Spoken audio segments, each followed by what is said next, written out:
Welcome to the Worship Leader Hangout podcast. I'm so glad you're here. My name's Chad, and this is Davin. What's up, dude? What's going on, man? Not much. So I was thinking about today's podcast, and I wrote it down. I think I wrote it down the last time we did a podcast. I was like, oh, that's a good idea. And because I feel like there are about 3.7 billion songs that come out what seems like on a daily basis. It's probably, in the single digits, or maybe even in the double digits weekly, it seems like, with all the worship groups, all the churches, all the individual worship artists releasing songs so often. Yeah, I think more people it can feel overwhelming. I was gonna say I think more people have access to record. I mean, everybody can record in their bedroom now. Yeah. And you can send it out to be mastered, and not. Yeah. For the most part, most people can't tell the difference of where you recorded something. So yeah, I think a lot more people have that's access true. to record. So you're saying you're already given a reason why this is happening, and you're saying this is happening because more people have access to better quality recording equipment, And it's not as expensive. studios. Yeah. And it's right. It's not as expensive. Yeah. And I totally agree. I totally agree with you. But even still, it feels like 10 and even 20 years ago. Let's say, how old was I? 14. So I don't know, maybe 15 years ago, 10, 15 years ago, it didn't feel like as many albums or songs were being released, especially a single, were being released. Because I feel like it's every day almost that some of my favorite worship groups will either send out a text or put on social media, hey, check out this new single coming out. Not only that, it's also a music video. And you're just like, wow, another one? Yeah. And to me, I feel overwhelmed as a worship leader because I also feel this pressure of I got to do this song, or I've got to at least check it out and give it a chance, or talk to somebody about it, because you get the, like last year, for example, when The Blessing came out, it seemed like a great song, and then you have this added pressure of like, oh, you're not doing The Blessing for Mother's Day? You're not doing that song? Are you kidding me? What kind of dishonor is that, not doing The Blessing for Mother's Day? Yeah. And I'm just like, I didn't plan on doing that. It just came out 3 seconds ago. Like, I need time to process this song, that kind of thing. Mm-hmm. So that's I don't know. I feel maybe I'm alone in this. Maybe I don't know if you feel this way at all, but I just feel like I like new stuff and I want to do new songs a lot, but with the amount of songs coming out, I mean, you could do, if you did 3 songs a Sunday, 4 songs a Sunday even, you could probably fill every song slot with a brand new song every week out of the year. And probably, if you do multiple services, probably every song slot for all services every week out of the year could be a new song. Yeah. I think I have. And I'm just... I don't really feel I'm overwhelmed. This kind of pressure, to be honest. But I know that I used to feel this pressure for sure of, am I getting, like, what are the new songs? Am I introducing them? Am I behind? Yeah, like, is my... I'm always behind. Yeah, am I not leading my congregation well? I don't think about it anymore. But I just think about song choice very differently right now. Well, with that said, you think more about song choice. With there being so many songs coming out, how do you... I know this is a topic, in the worship channel circles, like how do you choose songs? Mm-hmm. I did a video about this. How do you choose songs for worship? But so in that case, how do you start selecting new things or hear about new things? Like, what's your process, I guess? Yeah. Like, how do you process all the new stuff coming out and find out what's best for your church? Very good question. So I wrote down a couple of things, but there's something I thought about that I haven't written down. So let me mention that first. Is I am Okay. checking out a lot of the song resource avenues for worship music.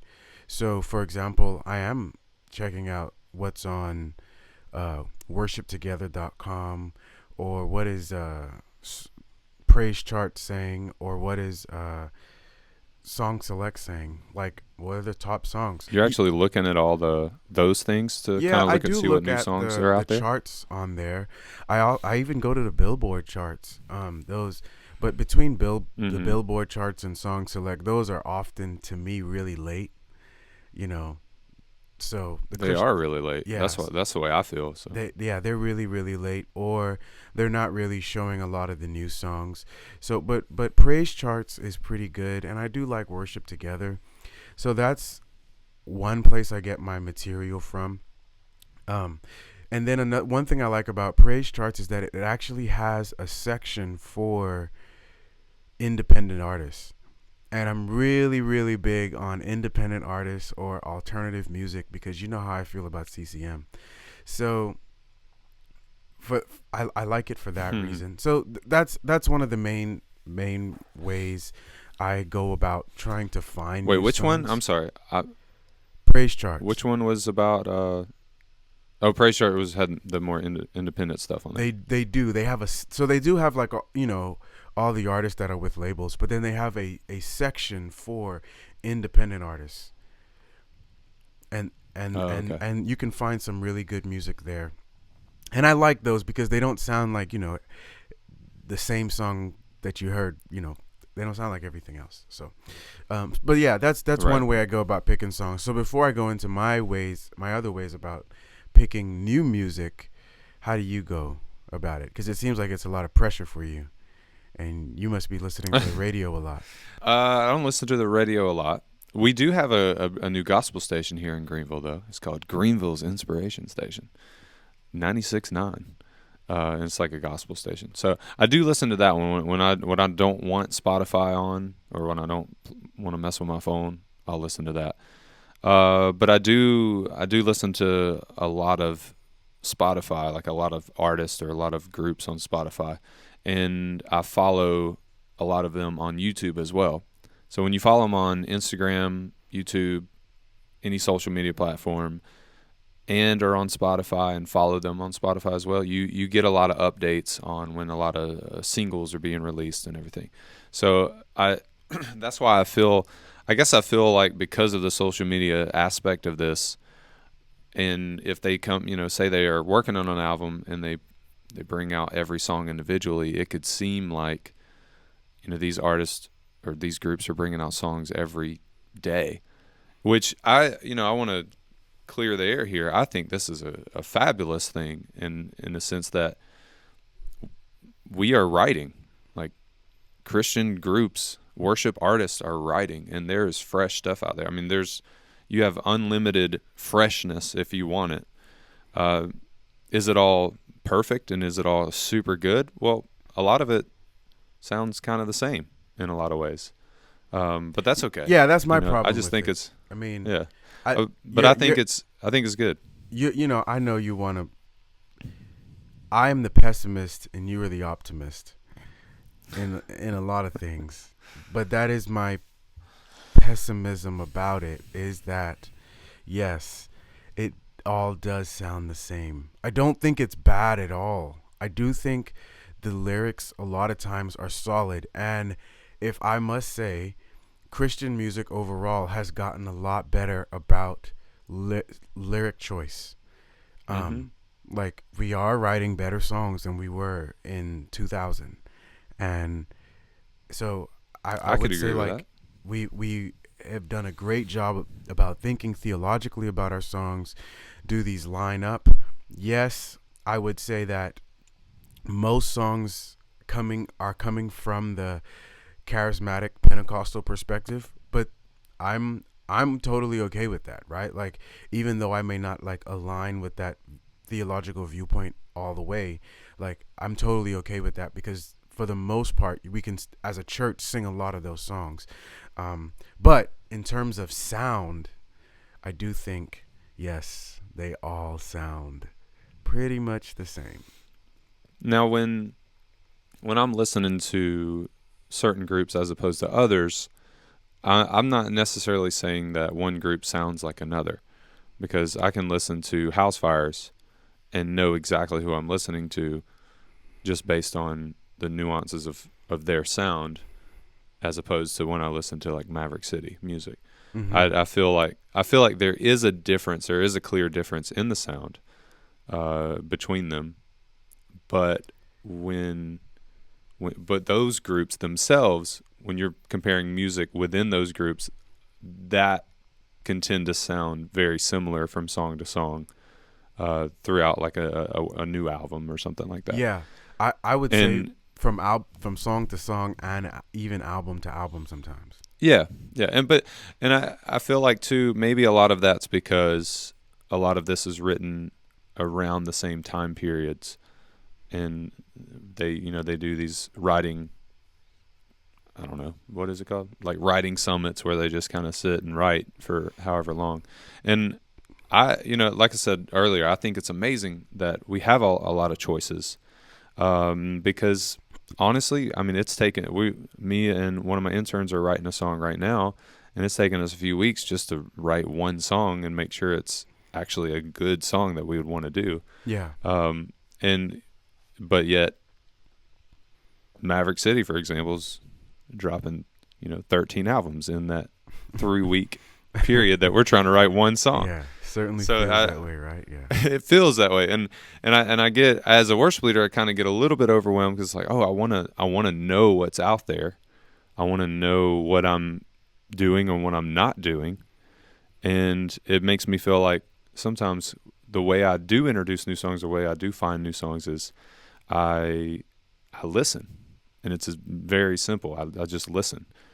I mostly listen to as many groups as I possibly can throughout the day. When I am listening to music, I listen, and whatever catches me in a different way, I'll put aside on a playlist so I can listen to it later. And then, but I genuinely enjoy the music of a lot of these groups. So it's not like I'm listening to music that I don't like, because I do like it. So Go ahead. I was gonna say, let me get a little practical with just exactly what I do. I literally might introduce one new song for that month. So because of that, I'm very, very particular about what is that one song going to be. And I am asking myself a very important question. What is going to be the shelf life of this song for our church?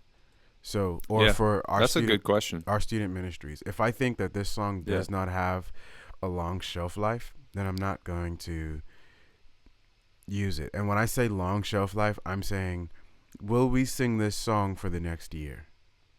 Yeah.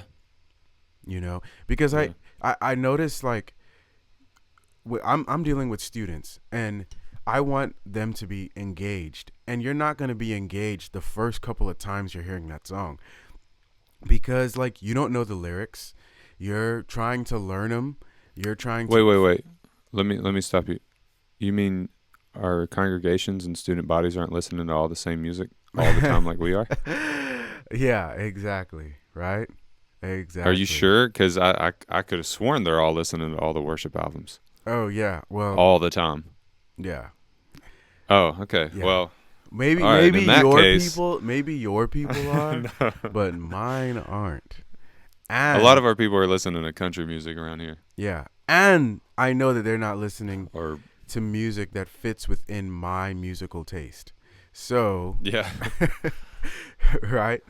So, I know it's going to take some time. So because of that, I might introduce one new song a month. And I do plan my songs out I'm probably 2 months ahead. So, yeah. So because of that, I am thinking through, what am I going to do 2 months out? And so that's something I'm thinking about, and I'm thinking about shelf life.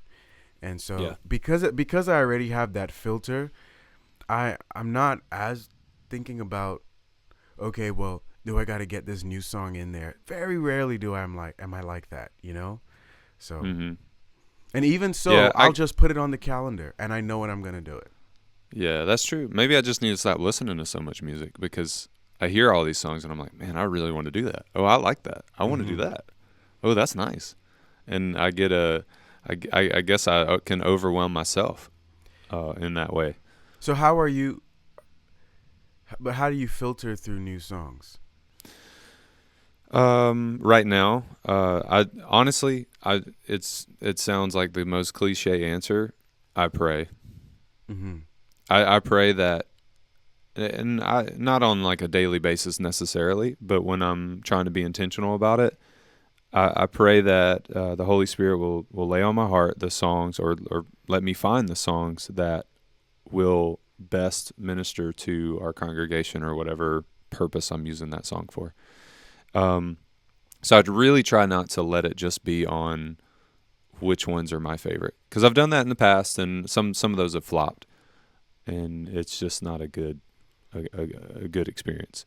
So I really do that, and now and I'll talk to my team as well. These are two things that are important for them to know: is we might get sick of some of these songs, and a lot of and it may feel like we're doing them over and over and over and over, because Mm-hmm. we're doing them for rehearsals, we're doing them in personal practice, hopefully, and we're doing them for sound check, and then we're doing it for Sunday morning, and then I'm going to say, yes, now we're going to do it 2 weeks from now, and we're going to do all that over again. So by the time we've done the song 3 to 4 times in church, we've done the song 16, 20 times in like over that span. Like we have performed the song, we have sang the song that many times, Yeah. and it has this feeling of, wow, this is old, but to our congregation, they're just getting into it because, yeah, they may not be listening to all the worship groups that we are on a regular basis, and I think we should be listening as much as we can as worship leaders, because we want to see what's out there. But then again, I think it can also limit our own creativity, and if you feel like at all you can write, which I do, I feel that way, and I've been told that, and I've been asked about it as well, like multiple times over the years. And Mm-hmm. I think that if I'm constantly just listening and learning the other stuff, that that's time I could be spending trying to write original, uh, original music for our church Yeah. specifically. Yeah. I think And when you're thinking so, about writing too, you're in a better place. Well, let me not say better place. Let me be a little clearer. When you're thinking about writing, you're thinking about your congregation, hopefully, as hmm a pastor, right? How can I help these people better reflect and respond to who God is, right? So yeah, you're thinking about what is best for your people. And with that frame of mind, you'll find the right songs out there because you're thinking about your people. Like, will our people respond to this? Does this align with the theological viewpoints of our church? Or when you're writing, you're going to be thinking about that. So yeah, I think writing helps you to think through that lens. I don't write, yeah, but I don't believe I'm like that's my calling or gift. What I do like is arranging. So I will arrange every song that exists out there again hmm if I can, because maybe you can take a song that already exists and you can give it another, another body, another structure, something that, yeah, oh wow, like your people can relate to this. I did a lot of this when I yeah, was at the Methodist church. Like I flipped so many hymns, and it was like one way to bring it back to life. So yeah. And that can be a very beautiful thing too. Um, and what's funny about that is, what was I going to say? Sorry, I just saw something. I guess it doesn't matter because I can't remember. Oh, yeah, yeah, yeah. So I think it's very important to know what you're talking about as far as flipping a song or rearranging that kind of thing, mm-hmm. because you're going to change the chord progressions. You're going to just overall change the sound of of the song, and I think it's also important to almost double check what we're hearing out there. Like if I am, well, definitely the lyrics, and I know that's a topic in and of itself. Is you need to check these lyrics and make sure they're biblically based and also in line with your church. But on a musical level, especially, and I'll just throw them out there. I don't even care what they think if they're not going to listen to this. But Upper Room, I've had to re-harmonize these songs that come out of Upper Room that we've done. Reharmonize Because, or rewrite? well, not rewrite, but like I've had to, by harmonize, I mean put different chords for yeah. different parts of the melody, because I don't know what they're doing sometimes when they write a song. And I could have an example, but seriously, like I'm like, this clearly goes to a 5. Why are they going to a 4? I've had that same problem, and it has made me so angry, like Well, livid, because I will get like singers like coming in like learning it a certain way.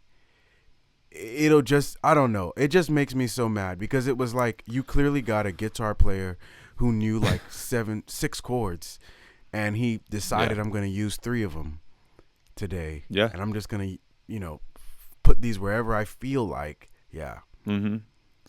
Yeah, and Upper Room is to me, this is only my experience, I'm only speaking for myself, is notorious for the most random chord progressions over melodies. And I've already had to do this to 3 Upper Room songs. And it may make me sound cocky or conceited or whatever, but I definitely think that you should check the chord progressions over them, sing them for yourselves, play them, and see how this actually sounds compared to what's being played, like what chords are supporting that melody. No offense, but it's not like, there's no way like it's a somebody with enough musical knowledge making that decision. I think a lot of it is somebody does have some musical knowledge, but yet a vocalist just starts singing something, because they do a lot of the like worship hours or whatever. Like we do a 24-hour worship challenge occasionally. Like we're going to do another one this year. And I'm sure that some of the spontaneous worship that comes out of that, I'm playing a chord progression, a spontaneous moment happens, and they're like, oh, you know what? Let's turn that into a song. And they don't rethink what chord progression should I put under that. They just go with what was done. And that's not necessarily, it doesn't fit, because, well, somebody's just not taking the time to go back and say, well, did that actually fit? Even if it was in the same key, well, it might not. Mm-hmm. So anyway, if you don't know what I'm talking about, just message me in the comments and I'll show you a song. I'll send you a song and I'll show you the chord progression and also show you one what I changed it to. One simple example, if they don't understand. Hopefully they can hear, or maybe you can display on the screen if you feel like it. But for example, you're playing a G and the person is singing an A in the melody. Like you're playing a G chord. I would probably go to a 2 right there. Yeah, a 2 or a 4. But like the person is singing an A in the melody, so there is like a clear clash, but it's not clashing enough to say it stinks. Well, it's in the same key. It's in the same key, and it's the 9 of the chord. So okay, but it's not. It doesn't work well. Like there were better musical options for that. Yeah.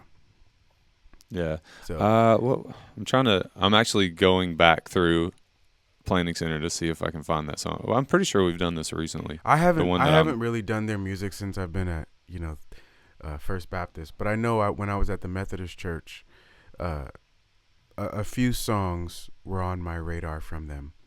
I think I found it. So sorry, I'm taking time to. This is really it really is important to me. I think this is it. Yes, this is it. This is it. So the song is "Give Me Jesus." You can have all this world, give me Jesus. That song, and Upper Room does it. I don't want anyone else. I don't need anything else. You are. It goes, "You are my one thing, you are my one thing." Dude, I changed all of that. As far as the melody was fine, but I had to change all the chord progressions to that. It was trash. What they had. Sorry, Yeah. we're not even doing a podcast anymore. It's just me and you talking at this point.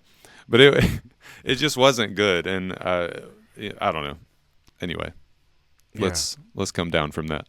Okay. But I yes, so check your if I'm talking to our audience or people listening, hanging out with us, you got to check the chord progressions. I think that's a very important step to doing the new songs, and that could slow you down as well. And say, okay, I love this song lyrically. Let me check the music. It's going to slow me down, so I'm not just trying to jump to that next song. I think our culture of reels and TikTok and all the very quick content on YouTube, TikTok, and Instagram is also kind of messing with our brains as well with music, because it's like, oh, well, I've already heard this. I've already heard this song. There's no need for me to hear this again. Mm-hmm. Whereas, kind of like a really good movie, when you watch that movie again, you see things that you didn't see before, or you hear things you didn't hear before. And I think that music can be the same way Yeah. if we just slow down. With speed, we lose depth, and so Yeah, we really got to be careful, because with songwriting, if the song if the song was written, with the idea of we got to get it out fast, then there's not a. I you mean, hear no, you hear that. yeah, Uh, you can mu- tell. yeah, And your really good musicians are going to hear the difference between something that somebody took their time on, as mhm. opposed to, oh, we're just going to push this out because it happened in a worship night, and Billy was playing 6/4 1/5, and she sang this melody. It sounds okay. Push it Yeah, out. yeah, No, it probably should have been a lot different melody or yeah. uh, And you chord could go progression. back and you Anyway, can refine things. Things don't, I mean, you got a good structure. So that's just so anyway, with speed you lose depth. And so there's mm-hmm. nothing wrong with like taking your time and picking your worship song. So I I'm grateful I got to that point. I had to get to that point. Um or I wouldn't have survived. I was at a Methodist church with a much older congregation, average person being like 50 Yeah. years old. So like the idea of flipping songs every week, that just had to get off my radar. And that's when I began to think about music and worship differently. So that's that's my thing. So what do you do with all the brand new songs that come to your inbox every single week? Oh, they I don't get Like that. you just kind of People do send let me it ride. songs, but Well, it's okay, maybe people send you songs, but also the groups themselves sending you songs to your inbox, to your subscribe bro, and you know how I feel about subscription. bro, you know how I feel about CCM. So when they're sending me like another CCM artist, it's not like I'm like gun ho, and all hot up to like let me go listen to this song, because I feel like it's just gonna sound like the last thing I heard, you know. Yeah, Um. it might. Yeah. So Well, no. I'll tell you what I've got to do. This is what I've got to do. I've got to just ignore it. I've got to ignore it. I appreciate it. I appreciate Mhm. that there's a lot of stuff out there, but I've got to ignore it, and I've got to plan time to find new music that's intentional and meaningful, to where God can actually speak to me and say, yes, this is good for your church. No, this is not good for your church. Or I just don't like the song. Because if I Mhm. get caught up in the hype of the release, I I might try to do that as a part of our worship for our congregation, and they have no idea. They don't feel that same hype. They don't feel that same excitement when we release the song as I do when the artist does, because I'm invested in that artist. Like, I love them Yeah, to a certain extent. I'm like, wow, they're amazing. Oh wow, this is a great brand. Oh my gosh. dude, But then my church is like, you maybe bring not. up a very good point. And this is where I would say I didn't even know I failed in this area, or I thought about it like this. But we really can think it's important to listen to a song and not watch the videos for it. Oh Because yeah. we can equate what is happening in that video with what's supposed to happen in our worship service. And we're like, this ain't going the same. Like, what's Nope. I You mean know. there's not all these people surrounding us singing their hearts out? Yeah, like it's not working out. Okay, let's talk to the audience real quick about that. All of those people surrounding the people leading that song are worship leaders. Yeah. They were asked to be there because they have energy and they have cool clothes. In fact, not only that, a lot of these groups will have tailors or like people that wardrobe people and dress them. So yes, your people are not going to dress the same. They're also not going to sound the same or even have close to the same energy. I mean, some churches are an anomaly to that. I get it, but yeah, it's in our church they're pretty alive, but they're nowhere near, some of these videos. I mean, and think about it too. If you were there, knowing that you are about to be potentially on the talking to Jesus, not talking to Jesus. What was that song that you really like by Maverick City? I thank God. I thank God. If you were there in the room when they recorded that and filmed that video, just think about how like hype you would be because I'm about to be on YouTube. You're going to see me in the background. Mm-hmm. Like, but your congregation's not thinking that.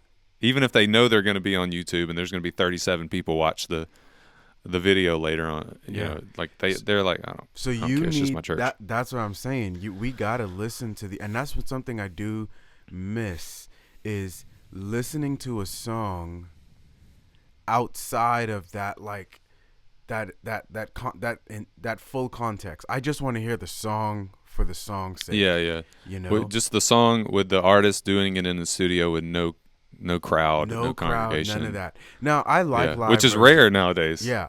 It's Yeah, kinda because rare. they know like the energy brings it. Mhm. But I mean, for me, does. I don't want to. I don't want to watch the videos. So I don't. Yeah.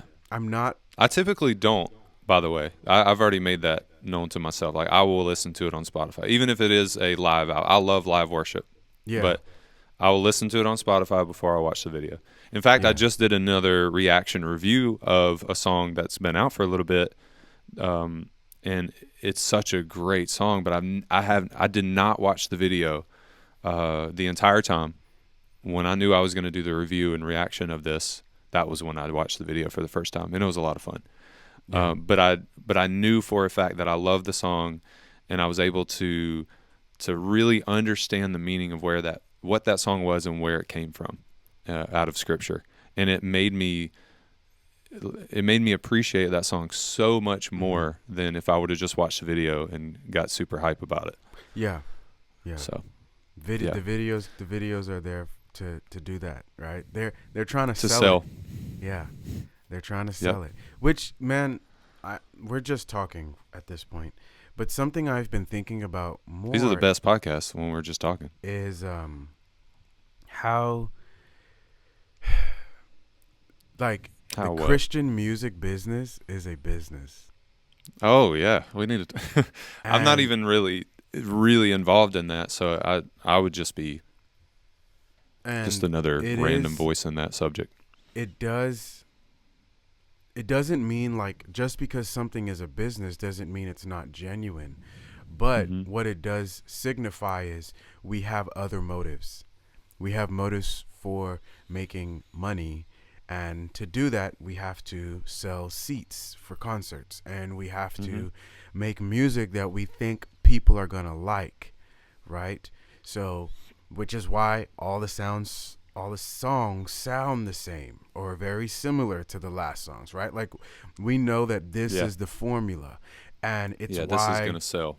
Our artists look a certain way, It's why you don't really see, too many. Anyway, I won't say that, but it's why all artists look pretty much the same, or just a lot of things. So, You're talking about figure. Yeah. I got you. They're friggin' gorgeous. I just there's somebody out there that didn't know what you're talking about. I just wanted to say it. Figure. Oh, okay. We'll say it that way. Yeah. No, that was a very clean way and respectable way to say it. So. Yeah. So, so yeah. So that's just something that has had, or I've been concerned about, even with my own self, because I work for a church and I am paid to do what I do, which means I have another motive for doing what I do.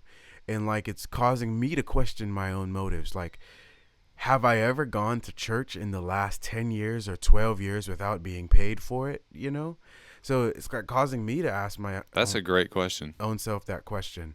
And the truth is, man, I've been doing this full time. I've been doing this since I was 14 and being paid since I was 14. So it causes me to want to evaluate like my own relationship with Jesus and ask myself, like, you know, am I serving Jesus for serving Jesus' sake? And is being paid just an added, you know, a benefit, but not the main reason? And of course, no one ever wants to say, no, it's not why I'm doing it. But I've not been in the position since I was 14 to ever say, yeah, I'm doing it for doing Jesus' sake. You know what I mean? Yeah. So did you get a scholarship in EVS? I did. Was it significant or was it? You know, I mean, it was $1,000 for tuition for that semester or the year? Maybe for the year or semester. I don't remember. I got strings every month. Even when I was. Well, you know why. Even when I was MD. EVS. I didn't get it until my junior year, something like that. Yeah. Oh, okay. But I never. I got string. They said you can buy strings and we'll reimburse you. Oh wow. Okay. That's to my extent of money from that. Yeah. No, it wasn't. It wasn't anything to say this is a motivating factor. Of course, yeah. So anyway, that's just something I've been. I was just wondering. That just made me think about it. Oh yeah, that's just something I've been thinking about, and in regards to the artists, right? Like, yeah, and what they're presenting to us doesn't mean I don't think they're genuine or anything.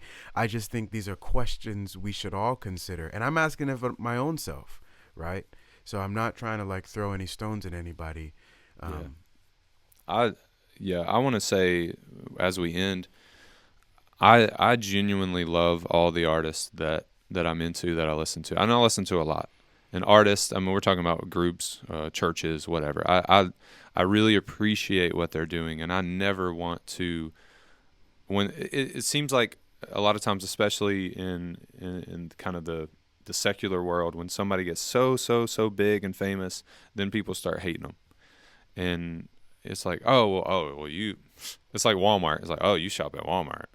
You know, well, that's one of the most successful retail companies ever, but now they get hate because they are so well known and so successful in what they do. And it's the same thing in music too. Like I kind of feel that way with Hillsong.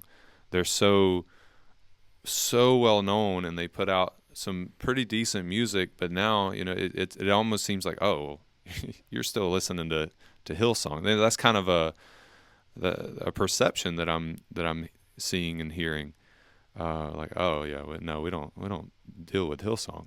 I mean, surely they can't write anymore because they're just so big and famous. But that's not. I don't think that's true. And because I mean, what if it's you?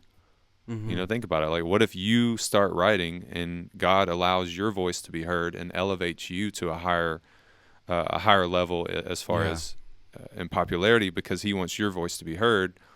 You're not thinking, oh, well, I'm getting famous now, I'm watered down.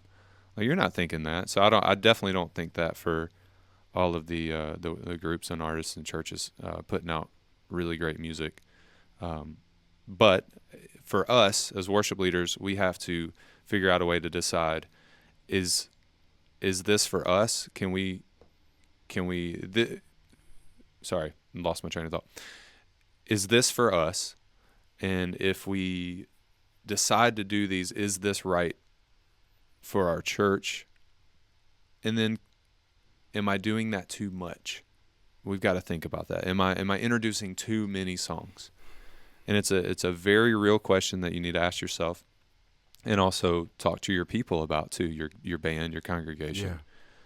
Do you feel like you're able to engage in the worship, or do you feel like you're just trying to learn a brand new song every week? Yeah.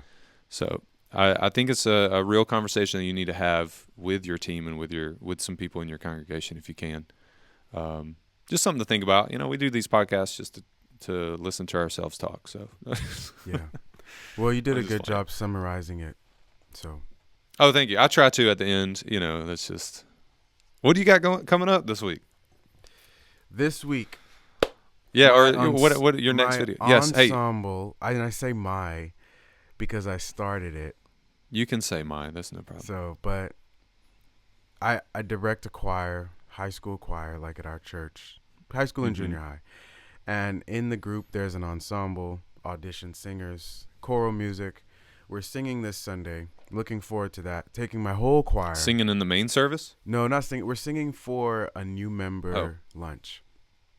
And then, no, that'd be really cool. And then we're taking my whole choir to Shake Shack after church. Oh, Shake Shack. All right. And then just getting ready for, we're going to How many be kids? in our contemporary service next week and then the main service the week after, but more for generational worship. So we're singing with the big choir. That's cool. How many kids are in the youth choir? I've been averaging around like 75 to 80. Yeah, I just want people to get context of that. That's big. That's amazing. Oh, yeah. It's cool. That's pretty cool. Yeah. And what about on the channel? You got anything coming up?